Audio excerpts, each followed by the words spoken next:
Sobat Maestro, sesaat lagi Anda akan bersama-sama mengikuti pengajaran firman Allah yang disampaikan oleh hambanya Pastor Dorcas Daud dari Gereja Hope ACC. Selamat mendengarkan.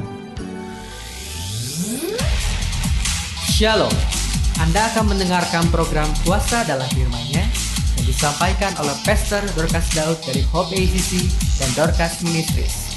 Selamat mendengarkan. Baik, kita akan membuka firman Allah. Beberapa ayat firman Tuhan yang akan membangkitkan semangat kita untuk bisa menjangkau dunia. Karena memang Injil untuk seluruh dunia.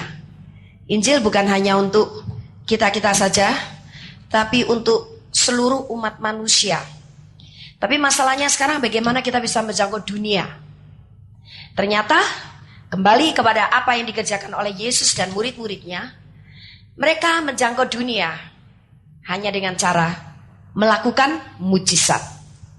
Jadi kunci utama Allah dalam menjangkau dunia yang belum percaya kepada Dia adalah melalui mujizat. Itu sebabnya gairah untuk melakukan perkara-perkara mujizat jangan sampai padam. Gairah itu bisa padam karena masalah-masalah yang kita hadapi. Masalah kesulitan keuangan, masalah kekecewaan, masalah kepahitan, masalah kegagalan, dan problem-problem pribadi yang lain. Dari dahulu sampai sekarang mujizat masih harus terjadi.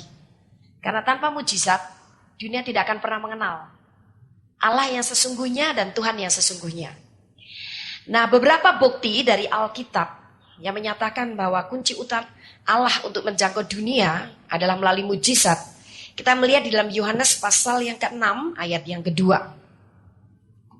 Orang banyak berbondong-bondong mengikuti Dia karena mereka melihat mujizat-mujizat penyembuhan yang diadakannya terhadap orang-orang sakit. Bagaimana dunia dikuasai oleh Yesus dan bagaimana orang banyak berbondong-bondong mengikuti Dia. Mendengarkan pengajaran-pengajarannya tentang kebenaran kerajaan Allah. Memperkenalkan Allah orang Israel. Yaitu dengan cara Yesus melakukan mujizat-mujizat penyembuhan. Jadi karena mereka selalu melihat mujizat-mujizat penyembuhan yang dikerjakan oleh Yesus. Itu sebabnya di mana Yesus berada, orang banyak selalu berbondong-bondong mengikuti Dia. Nah, bukti yang kedua dalam Kisah Rasul 8 ayat 5 sampai dengan 8. Dan Filipus pergi ke suatu kota di Samaria dan memberitakan Mesias kepada orang-orang di situ. Ketika orang banyak itu mendengar pemberitaan Filipus dan melihat tanda-tanda yang diadakannya, mereka semua dengan bulat hati menerima apa yang diberitakannya itu. Sebab dari banyak orang yang kerasukan roh jahat, keluarlah roh-roh itu sambil berseru dengan suara keras. Dan banyak juga orang lumpuh dan orang timpang yang disembuhkan. Maka sangatlah besar sukacita dalam kota itu. Luar biasa. Ternyata yang dikerjakan oleh Yesus diikuti oleh murid-muridnya. Di antaranya Filipus. Bagaimana? Orang-orang Samaria kemudian dengan bulat hati. Ini satu keterangan yang luar biasa. Dengan bulat hati. Berarti dengan seluruh kesadaran mereka, seluruh kesungguhan hati mereka untuk percaya kepada berita Injil. Kadang-kadang ada orang yang mau percaya kepada berita Injil karena terpaksa, dipaksa oleh seseorang, atau karena rasanya sudah kepepet. Barangkali saja kalau saya percaya kepada Injil, kemudian saya menjadi orang Kristen, saya datang ke gereja, toko saya bisa laris. Barangkali saja kalau saya menjadi orang Kristen, saya pergi ke gereja, saya bisa dapat jodoh. Barangkali saja kalau saya menjadi orang Kristen, saya datang ke gereja, banyak orang-orang Kristen yang akan memperhatikan kehidupan saya. Sehingga kalau saya kurang uang, mereka bisa sokong saya uang. Kalau saya butuh pekerjaan, mereka akan dengan cepat mencarikan pekerjaan bagi saya. Kalau saya mengalami kesulitan dalam keluarga, mereka akan segera memperhatikan keluarga saya. Dan banyak lagi. Tapi orang-orang Samaria percaya kepada berita Injil dengan sebulat hati mereka. Berarti mereka sungguh-sungguh dengan hati yang rela dan sadar sesadar-sadarnya bahwa mereka perlu Injil dan perlu bertobat kepada Tuhan Yesus. Nah, tapi apa yang membuat mereka sampai begitu tertarik kepada berita Injil yang disampaikan oleh Filipus? Sampai terjadi sukacita yang sangat besar di kota itu. Ternyata tidak lain, Filipus mendemonstrasikan tanda-tanda yang luar biasa dan melakukan banyak mujizat. Sehingga ketika Filipus melakukan tanda-tanda yang besar dan melakukan banyak mujizat, mereka semuanya menjadi terkesima. Mereka semuanya menjadi terbuka alam pikirannya dan hatinya bahwa mereka perlu Yesus. Jadi, jangan pernah Anda percaya akan komentar beberapa hamba Tuhan atau orang-orang yang mengatakan, untuk apa kita mengejar mujizat? Toh dulu banyak orang mencari Yesus karena mujizat, pada akhirnya mereka juga meninggalkan Yesus. Pada akhirnya mereka juga yang berteriak, salibkan dia, salibkan dia. Dan pada akhirnya juga murid-muridnya tinggal 11 orang, tambah 1 Matias pengganti Yudas. Padahal mereka setiap hari melihat mujizat. Mereka juga mengalami mujizat. Tapi buktinya, jadi sekarang paling penting itu tentang kasih, tentang karakter, tentang banyak memberi untuk pekerjaan Tuhan. Memang itu boleh dan itu betul. Semuanya ada di dalam Alkitab. Walaupun ketika kita memberitakan tentang kasih, ketika hamba-hamba Tuhan atau kita memberitakan tentang karakter Yesus, banyak orang menjadi tersinggung dan tidak suka dengan gereja. Tidak suka kepada hamba Tuhan yang menyampaikan pengajaran itu. Tapi itu resiko. Memang orang dunia paling tidak suka kalau disinggung karakternya. Tapi itu tetap firman Allah harus diajarkan. Namun di sini, jangan pernah kita kemudian luntur atau padam semangatnya untuk masuk terus di dalam perkara mujizat untuk menjangkau dunia. Karena bukan hanya orang banyak itu hanya membutuhkan mujizat datang kepada Yesus. Memang walaupun akhirnya mereka juga yang banyak berkata salibkan dia, salibkan dia. Dan mereka juga yang akhirnya meninggalkan Yesus ketika Yesus berkhotbah dengan khotbah yang keras. Barang siapa tidak minum darahku dan tidak makan dagingku, maka dia tidak akan terima hidup yang kekal. Mereka satu persatu meninggalkan Yesus. Itu yang terjadi. Tapi jangan lupa, kalau karena mujizat juga dan tanda-tanda ajaib, Paulus bisa membangun gerejanya. Memenangkan umat manusia dari kota ke kota sampai kita bisa tahu ada jemaat di Korintus, ada jemaat di Roma, ada jemaat di Efesus, ada jemaat di Galatia, ada jemaat di Filipi, ada jemaat di mana lagi? Banyak. Itu semuanya adalah bukti bahwa orang-orang Korintus, orang-orang Galatia, orang-orang Efesus, orang-orang Roma, mereka bertobat kepada Yesus Kristus. Karena pemberitaan yang diberitakan oleh Paulus, tapi berita yang disampaikan Paulus bukan hanya sekedar perkataan atau teori. Namun Paulus pun juga banyak melakukan tanda-tanda dan mujizat-mujizat. Dan tanda-tanda dan mujizat-mujizat ini yang meneguhkan pemberitaan Injil yang disampaikan oleh Paulus. Buka 1 Korintus pasal yang kedua ayat 4-5. Baik perkataanku maupun pemberitaanku tidak kusampaikan dengan kata-kata hikmat yang meyakinkan, tetapi dengan keyakinan akan kekuatan roh, supaya iman kamu jangan bergantung pada hikmat manusia, tetapi pada kekuatan Allah. Paulus sendiri mendirikan jemaat di Korintus bukan melalui usaha manusia atau kekuatannya, melainkan dengan demonstrasi tanda-tanda dan mujizat-mujizat yang dikerjakan oleh kekuatan Allah, yaitu Roh Kudus. Kalau kita membaca kisah perjalanan pelayanan Paulus, dipenuhi begitu banyak tanda dan mujizat-mujizat, dan dia pun juga mengalami banyak mujizat dan tanda-tanda.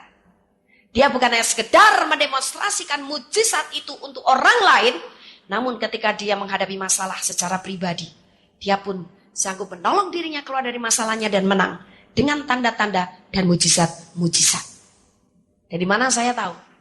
Ketika dia dilempari batu oleh orang-orang yang menghujat pelayanannya, harusnya dia sudah mati saat itu. Namun Paulus tiba-tiba bangun dari tumpukan batu-batu. Dia membersihkan bajunya, membersihkan rambutnya barangkali. Dan dia berdiri dengan tegak. Dia jalan lagi meninggalkan orang banyak. Tidak ada satupun luka yang terjadi di dalam tubuh Paulus. Saya percaya harusnya dia sudah terluka, namun dia tidak mengalami itu. Karena ketika mereka melempari batu, luka terjadi. Dengan kuasa Roh Kudus, Paulus menyembuhkan dirinya sendiri. Termasuk ketika dia memberitakan Injil kepada para penguasa, kepada para pejabat. Ada orang yang jahat memberi dia ular yang berbisa.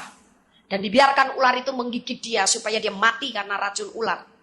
Namun ternyata Paulus tidak mati karena digigit oleh ular beracun.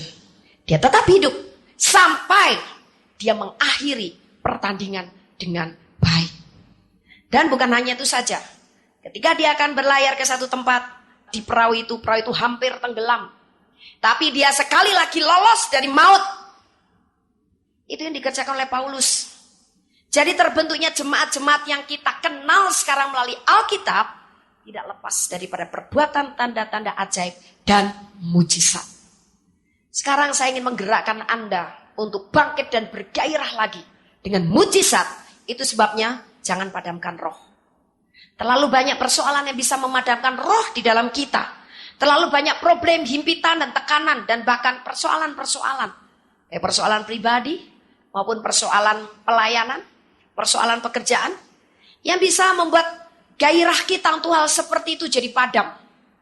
Namun sekarang kita sadar bahwa persoalan pun itu bisa selesai ketika kita bergantung kepada kekuatan Allah, yaitu melalui urapan Roh Kudus. Dan kita selesaikan dengan cara yang ajaib sekali.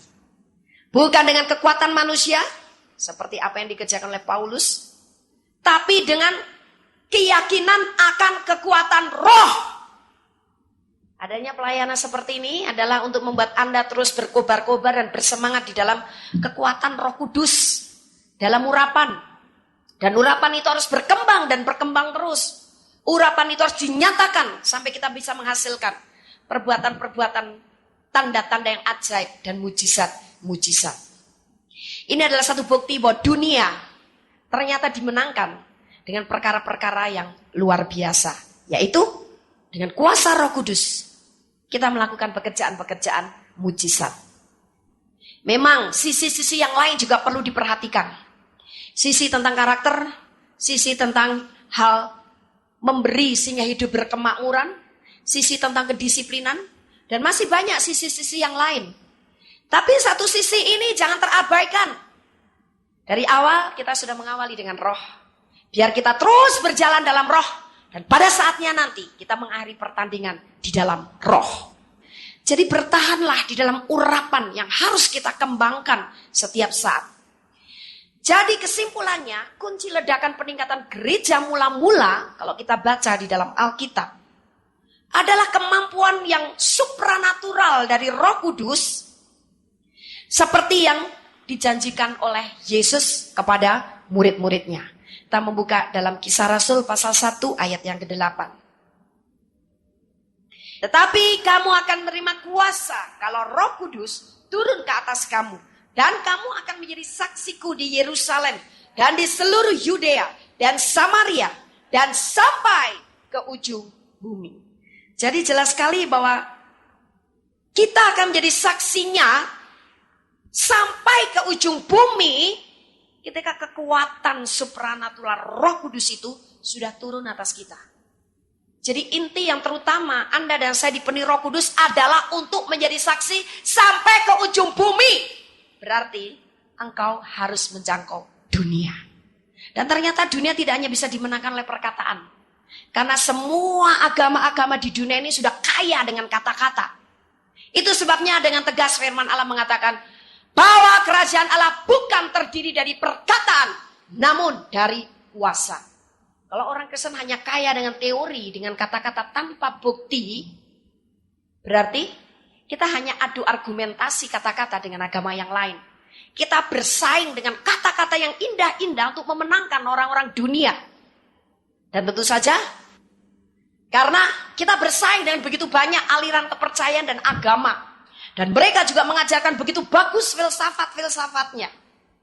Jadi percuma saja kalau kita hanya bersaing dengan permainan kata-kata seperti mereka untuk memenangkan dunia. Kita tidak akan mungkin bisa menguasai dan menjangkau dunia. Tapi sekarang dengan adanya Kisah Rasul pasal 1 yang ke-8 dan digenapi di dalam Kisah Rasul pasal yang kedua ayat 17 sampai dengan ayat yang ke-20, kita boleh bersuka cita. Kita boleh berlega hati. Karena apa? Kita berbeda dengan agama-agama lain. Agama lain kaya dengan kata-kata. Mereka mempunyai banyak sekali kata-kata untuk memikat orang-orang dunia. Tapi kata-kata, teori-teori itu lemah untuk bisa menarik perhatian orang. Punya kelemahan. Tidak akan mungkin bisa menarik perhatian orang. Namun kita berbeda dengan agama yang lain. Kita disertai dengan kuasa yang luar biasa.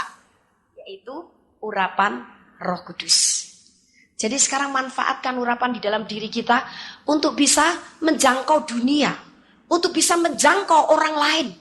Jangan hanya dinikmati untuk diri sendiri. Wah, sekarang saya merasa segar setelah diurapi Roh Kudus. Tadi saya datang ke tempat ini rasanya lelah, pusing, perut kembung, pikiran tuh kalut, penuh dengan persoalan. Sekarang lega. Bukan hanya itu. Tapi urapan itu untuk menjangkau dunia. Jadi, kita berbeda dengan orang-orang yang beragama lain. Itu sebabnya kita harus sadar bahwa tanpa kuasa Roh Kudus, pekerjaan misi Allah yang begitu besar dan luar biasa, itu hanya akan menjadi teori belaka. Tapi dengan kuasa Roh Kudus, setiap perkataan yang kita sampaikan kepada dunia, itu mengalahkan segala teori yang disampaikan oleh pembawa ajaran agama lain. Sebab perkataan mereka tidak disertai kuasa. Tapi perkataan kita disertai kuasa. Itu yang membuat sekarang kita berani berkata kepada orang sakit, dalam nama Tuhan Yesus jadilah sembuh. Dan harusnya apa? Sembuh. Kita tidak lagi memohon-mohon kepada Tuhan supaya menyembuhkan orang yang sakit itu. Tapi sekarang kita dengan perkataan yang penuh kuasa. Karena iman kepada penebusan Yesus. Kita yang berkata kepada orang sakit. Dan orang itu harus mengalami kesembuhan. Jadi jauh benar bedanya dengan orang-orang yang beragama lain. Mengapa? Sebab Roh Kuduslah yang akan membuat hidup setiap perkataan yang kita ucapkan. Baik kita ucapkan kepada masalah, baik kita ucapkan kepada dunia, baik kita ucapkan kepada diri sendiri, maupun kita ucapkan kepada setan, iblis, sakit penyakit, dan banyak persoalan di dunia ini. Bahkan yang kita ucapkan kepada setiap orang. Kalau kita berkata, hei, kamu kalau tidak percaya kepada Yesus sebagai Tuhan dan Juru Selamatmu, kamu masuk ke neraka. Itu sebabnya bertobatlah. Yesus sudah mengampuni dosamu. Dan ketika engkau terima pengampunan dosa, engkau akan terima keselamatan, mati, masuk surga. Barangkali hanya 2 kalimat yang sederhana yang kita sampaikan. Tapi kalau kita punya kesadaran penuh bahwa Roh Kudus membuat perkataan kita selalu berkuasa, orang itu pasti bertobat. Yang membuat kita kadang-kadang tidak bisa mengalirkan kuasa dalam perkataan kita adalah kurangnya kesadaran di dalam diri kita akan kekuatan roh yang menyertai Anda dan saya. Sekalipun kita sudah sering diurapi Roh Kudus, namun pikiran kita kadang-kadang cepat terlepas daripada cengkeraman urapan itu. Pikiran kita dipenuhi lagi dengan perkara yang kita lihat, kita saksikan dengan mata jasmani. Dan kita mulai berpikir lagi sebagai manusia biasa.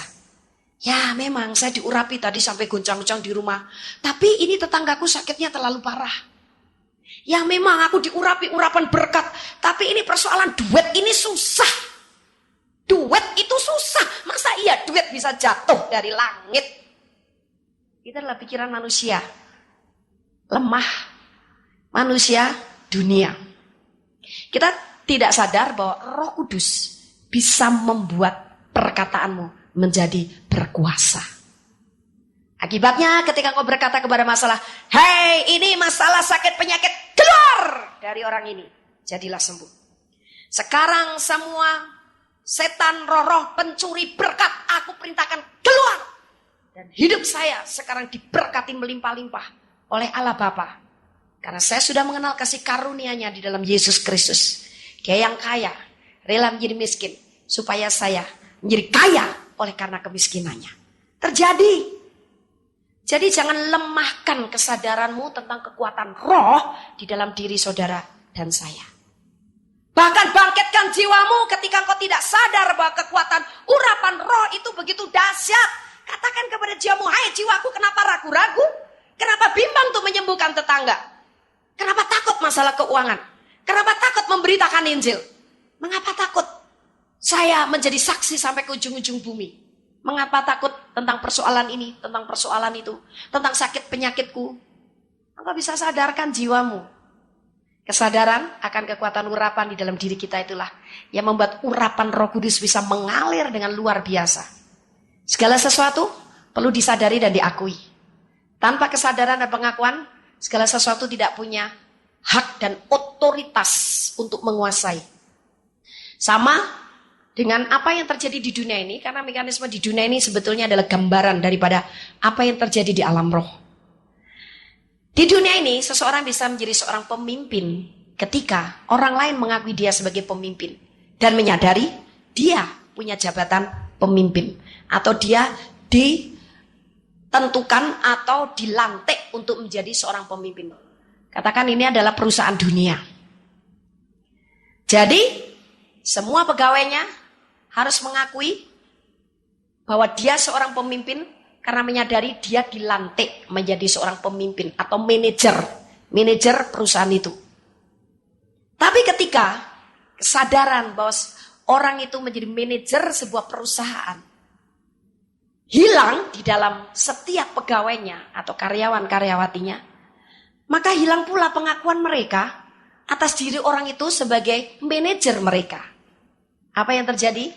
Sang manajer ini seakan-akan tidak punya hak dan otoritas lagi untuk memimpin, mendisiplin, ataupun melakukan atau mengambil keputusan-keputusan yang penting di dalam perusahaan orang itu atau yang bersangkutan dengan karyawan-karyawatinya. Begitu juga urapan kuasa Roh Kudus. Ketika kesadaran kita mulai menurun betapa hebatnya kuasa yang diberikan kepada kita, maka hilang jugalah pengakuan kita kepada kekuatan urapan itu.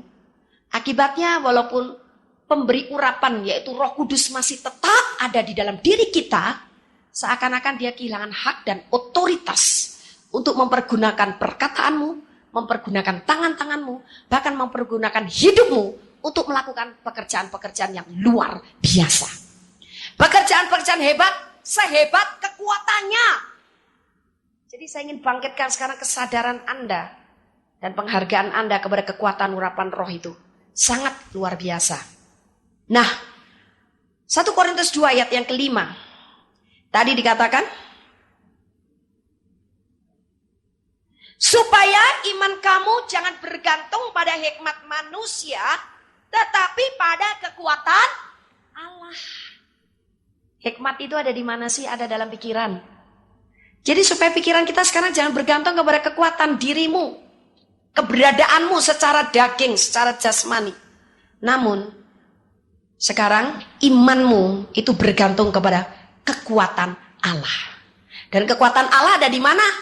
Di dalam dirimu. Karena saudara dan saya sudah dipenuhi dengan kuasa Roh Kudus.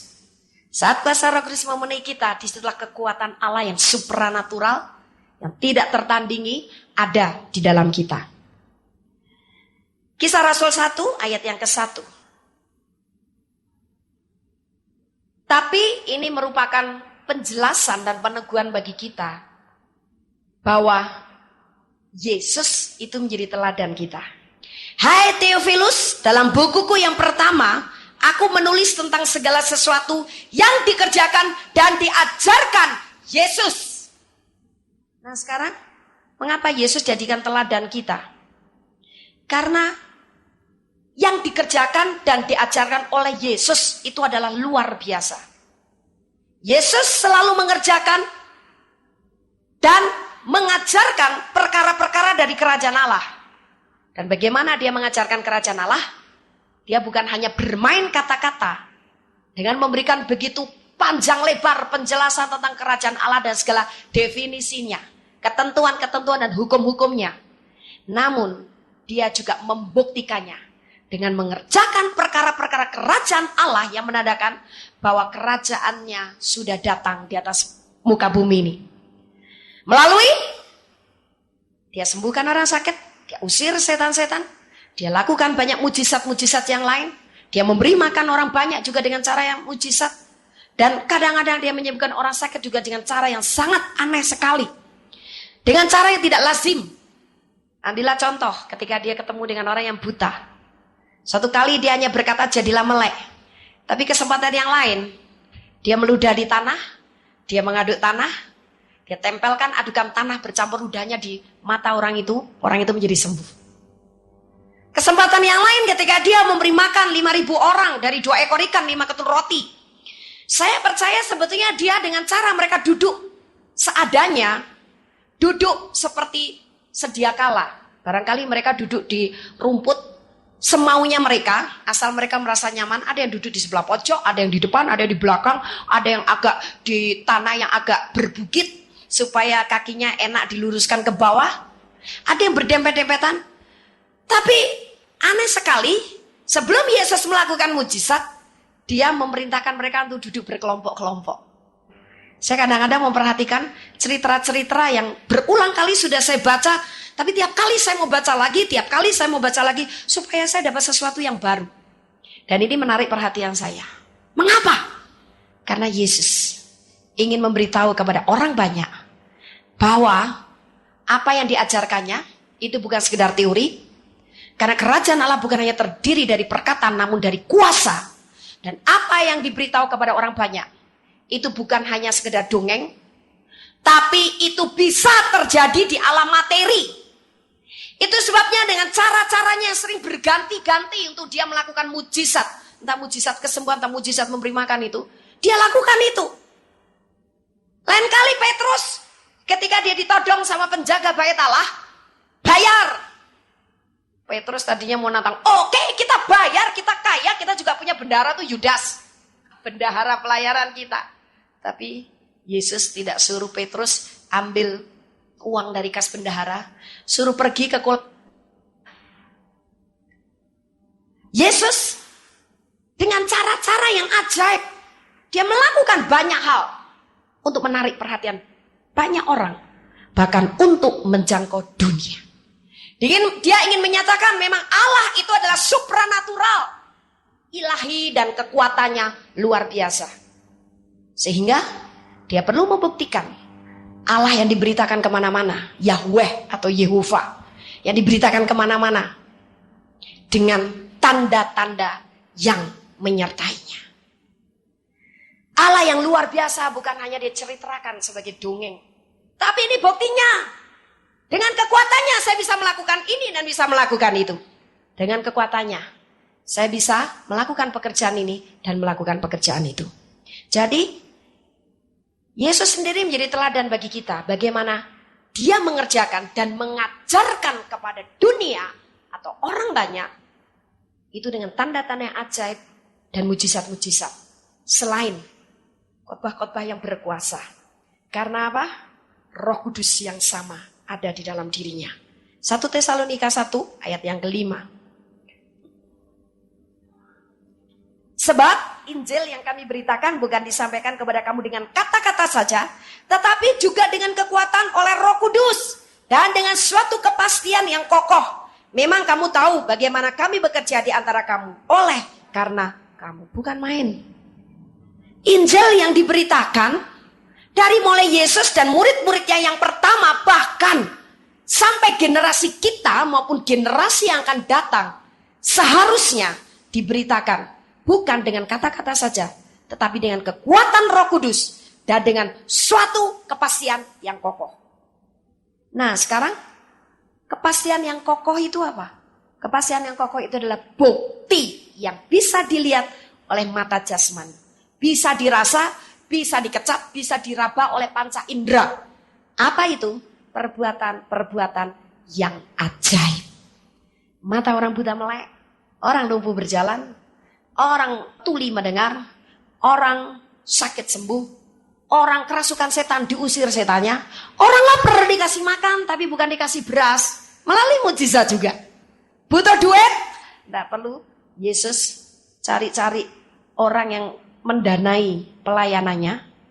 Walaupun dia mengajar juga tentang keuangan, namun dia berjalan dengan iman.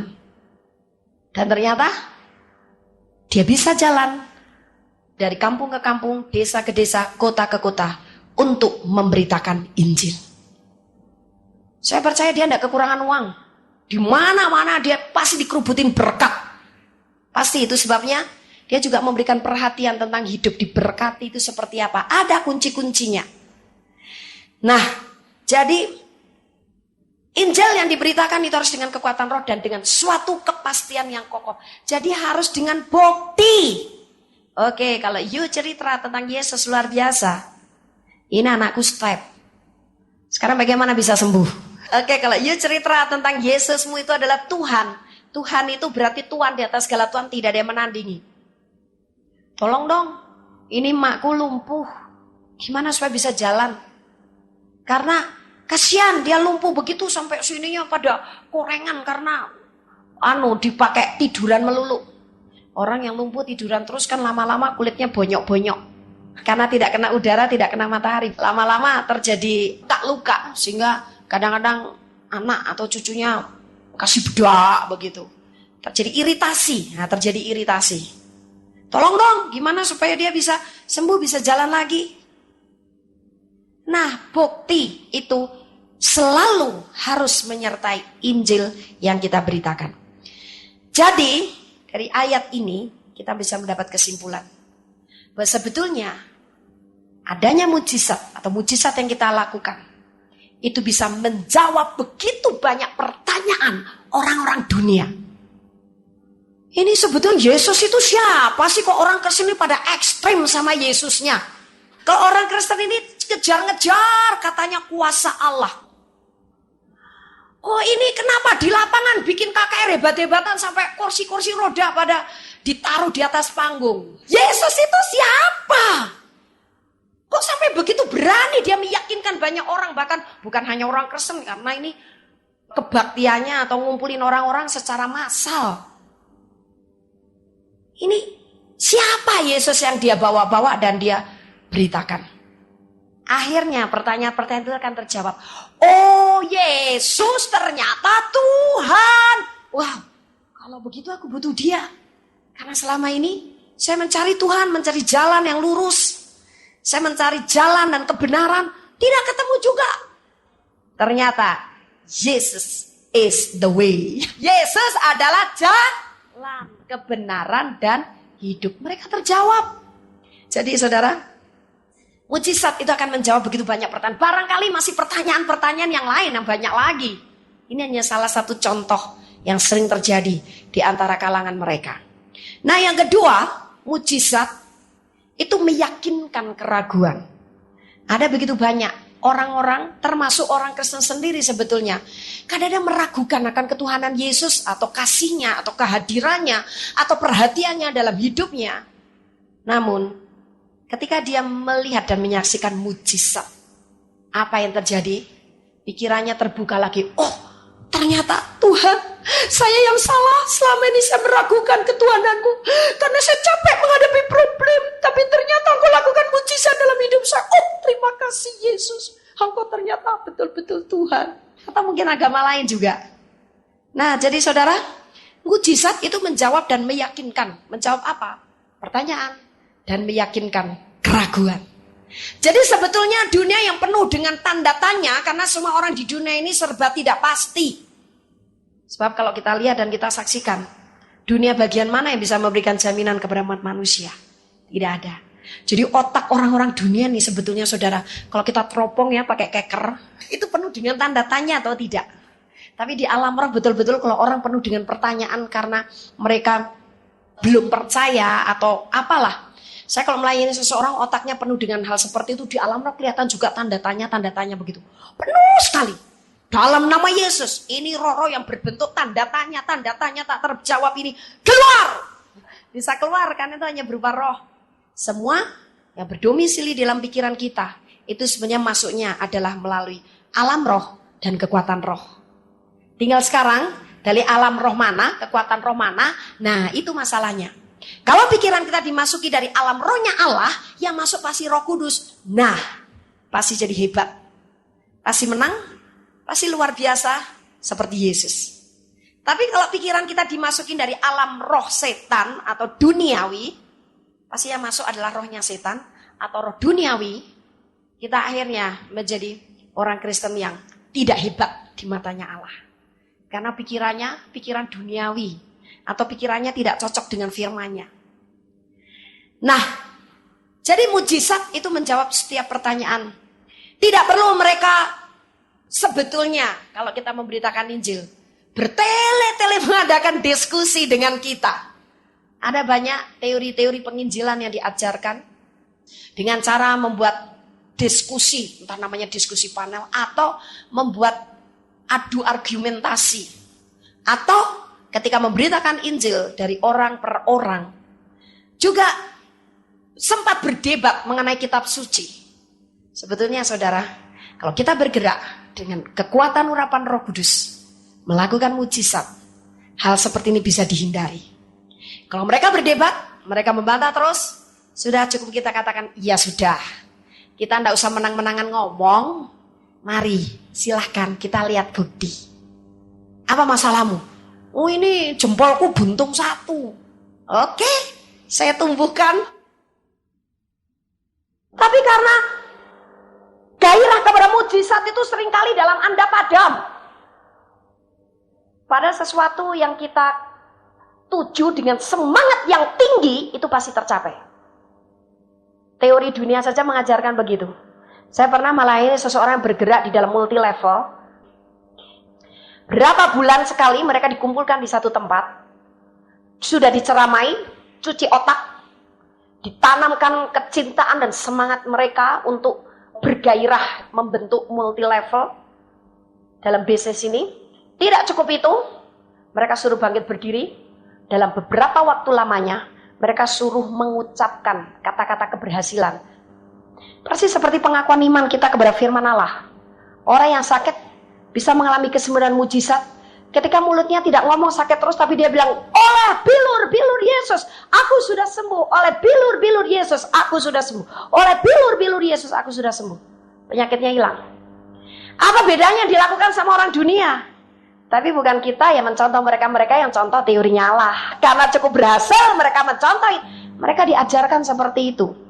Nah, jadi untuk apa? Untuk supaya keraguan-raguan mereka, pertanyaan dalam mereka, aduh, kalau saya terjun, berhasil nggak ya membentuk satu multi level? Pemasarannya berhasil tidak? Tentu saja tidak kalah serunya, diiming-imingin, nanti dapat tiket gratis ke luar negeri. Mereka setiap bisa memenangkan sekian, dapat iming-iming, embel-embel, kasih tiket gratis, plus akomodasi. Jadi akomodasi itu hotel, makan dan sebagainya, diajak keliling ke Eropa atau kemana. Itu yang terjadi. Nah, tapi apa yang membuat mereka yakin? Mereka harus dibersihkan pikirannya dari setiap keraguan-raguan dan pertanyaan-pertanyaan. Nah, sama dengan Anda dan saya. Sekarang, kalau mujizat itu menjawab pertanyaan, mujizat meyakinkan keraguan. Sekarang, tanamkan dalam pikiran sehingga membangkitkan semangatmu yang tinggi untuk bergerak di dalam pelayanan mujizat. Nah, sekarang itu benteng-bentengnya, bariernya saya dobrak, saya hancurkan. Mau tidak mau. Orang dunia berhasil karena mau dibangkitkan semangatnya dengan cara seperti itu. Apalagi kita-kita.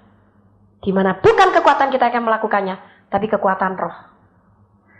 Namun kekuatan roh Allah sendiri pun dalam kita dia bisa bergerak ketika kita punya kemauan dan semangat yang tinggi untuk dibawa ke sana. Tapi kalau kita tidak punya semangat dan kemauan yang tinggi untuk dibawa masuk ke dalam perkara mujizat, jangan harap Roh Kudus akan memaksa, memboikot kemauanmu atau memperkosa kemauanmu untuk mengalir ke sana. Tidak. Tapi Roh Kudus justru urapannya, kekuatannya akan padam di dalam dirimu. Jadi sebenarnya besarnya urapan untuk kita melakukan pekerjaan-pekerjaan besar itu juga tergantung dari semangat kita. Kalau tinggi, urapannya juga tinggi. Tapi kalau lagi memble, urapan juga padam. Coba aja. Kalau lagi malas, urapan juga padam. Aduh, sakit. Suruh pakai iman sama urapan. Aduh, daripada buang waktu capek ya. Mending ngemplok obat. Padam urapan.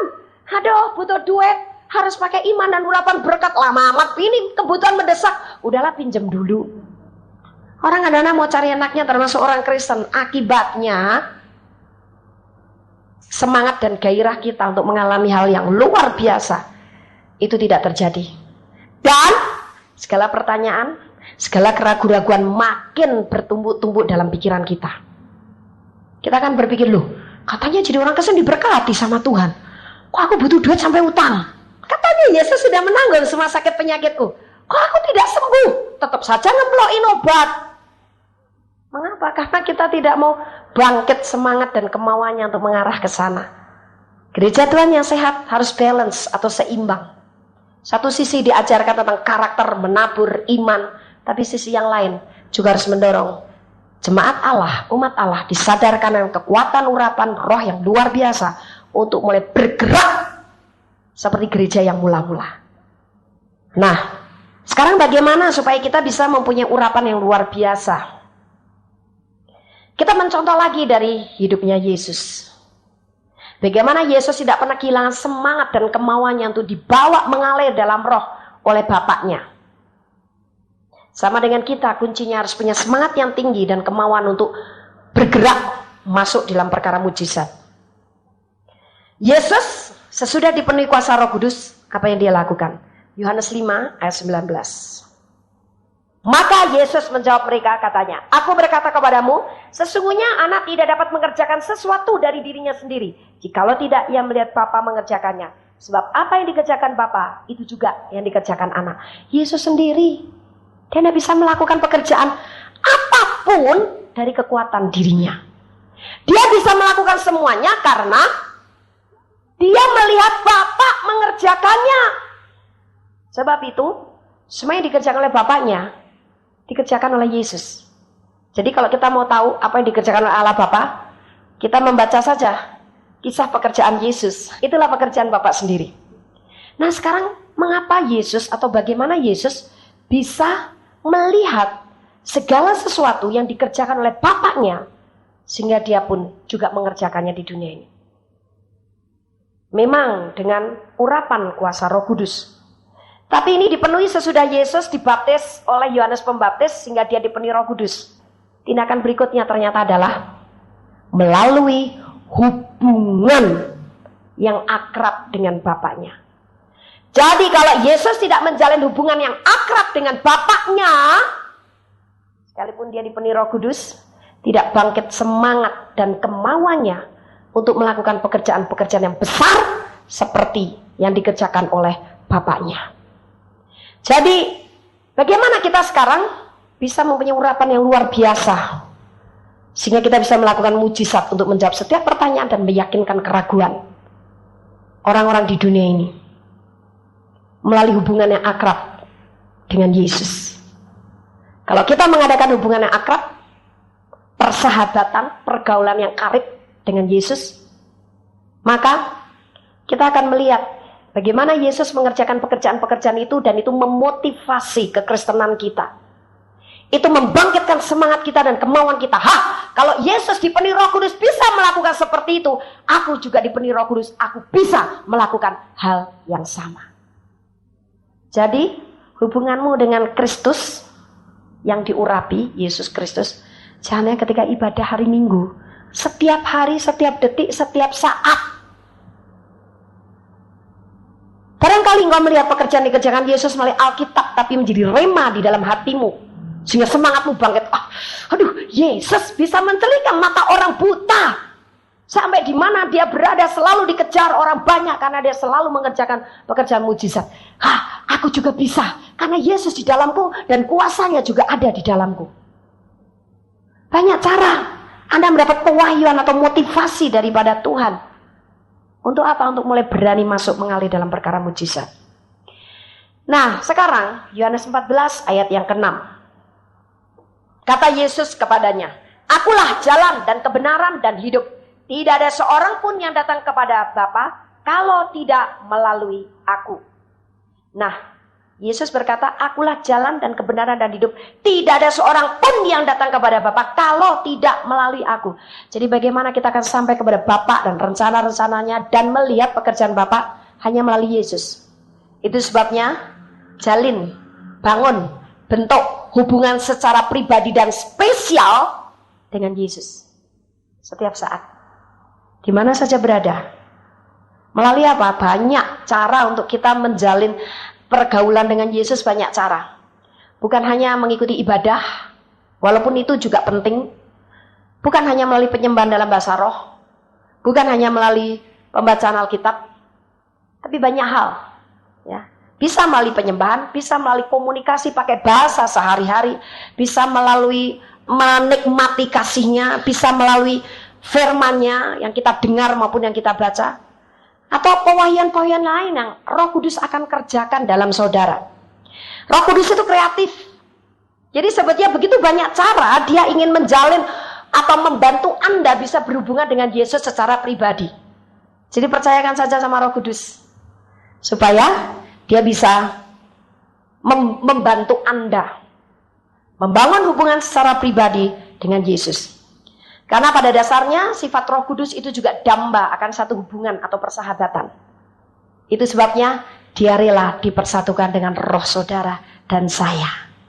Sebab tidak ada satu kemitraan atau hubungan atau persahabatan yang paling dekat sampai menjadi satu tanpa persatuan. Atau tanpa, sama dengan suami dan istri, itu perlu menjadi satu. Supaya di antara mereka terjalin hubungan yang akrab. Dan satu dengan yang lain mengenal pribadi masing-masing. Lebih dalam lagi, lebih jelas lagi. Sama dengan Roh Kudus. Supaya antara dia dengan kita, itu saling mengenal secara pribadi. Sehingga saling mempercayai satu dengan yang lain. Roh Kudus mempercayai kita untuk bisa dijadikan alatnya. Kita mempercayai Roh Kudus untuk bisa memberikan kemampuan kepada kita. Melakukan hal-hal yang supranatural dan ajaib. Mujizat-mujizat seperti yang dikerjakan oleh Bapa dan Yesus, maka Roh Kudus rela dipersatukan dengan Anda dan saya. Kapan itu? Ketika kita dilahirkan baru. Dan bukan hanya itu saja. Kita bukan hanya dilahirkan baru dengan dipersatukan roh kita dengan rohnya, tapi kita juga diberi kuasa. Itu baru otoritas dikasih Roh Kudus, tenaga, yaitu tenaga. Tapi kita juga diberi kuasanya, yaitu apa? Urapannya. Jadi Roh Kudus sampai menyerah total kepada Allah Bapa untuk memenuhi kita semuanya. Baik secara kelahiran baru dengan memberikan tenaga, maupun secara kuasa dengan memberikan urapannya. Itu satu motivasi yang luar biasa dari Roh Kudus untuk apa? Satu-satunya tujuan dia adalah supaya kita juga punya hubungan yang karib dengan Yesus. Sehingga kita menjadi seperti Yesus, termasuk dalam hal melakukan pekerjaan-pekerjaannya. Amin. Haleluya. Kami percaya Anda pasti diberkati oleh firman Tuhan yang disampaikan oleh Pastor Dorcas Daud STH dari Hope ACC dan Dorcas Ministries. Dan bila Anda memiliki pertanyaan seputar kegiatan pelayanan kami, Anda dapat menghubungi kami di 08 222 703 0006. Sekali lagi di 08 222 703 0006. Sampai jumpa kembali. Tuhan Yesus memberkati.